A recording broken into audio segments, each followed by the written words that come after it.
سرکار، فیضان حضور گنج انائے سرکار، فیضان حضور گنج انائے سرکار، فیضان حضور گنج انائے سرکار، فیضان حضور گنج انائے سرکار۔ میں ابھی یہ کل بھی فیض دیتے ہیں، یہ آج بھی فیض دیتے ہیں۔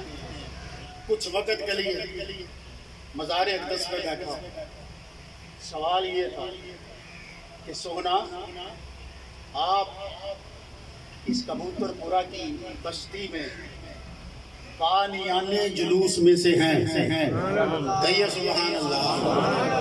مسلم شریف میں ہے کہ جو دین میں نیا کام جاری کرتا ہے اور کام اچھا ہو تو اس کے کرنے والے کو دائمی اجر و ثواب ملتا رہتا ہے۔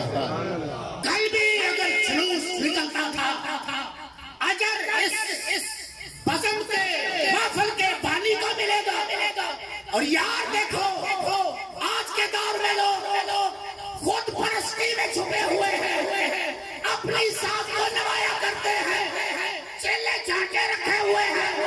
اللہ کی عزت کی قسم میرے پیر کا ایسا معاملہ نہیں تھا، اپنی ذات کو ہمیشہ پیچھے رکھا ہے، جب بھی کیا ہے ذکر محمد مصطفیٰ کیا ہے، اور کیسے کیا ہے جو مرشد نے سبق پڑھایا تھا ویسے ہی ذکر کیا ہے، ہر وقت درود مصطفیٰ پر۔ ارے لوگ دل کو بھی سوئے رہتے ہیں، میرا مرشد وہ ہے جو رات کو بھی شب بیداریاں کرتے تھے، اور آپ کی ایک رات بھی تہجد سے خالی نہیں رہی۔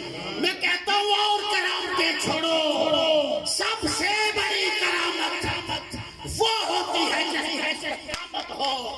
میرے مرشد کامل نے 42-43 سال تیرے اس قریے کو، تیرے شہر کو حضور کے فیضان سے نظر کیا، اپنی نگاہ عنایت سے نوازا ہے۔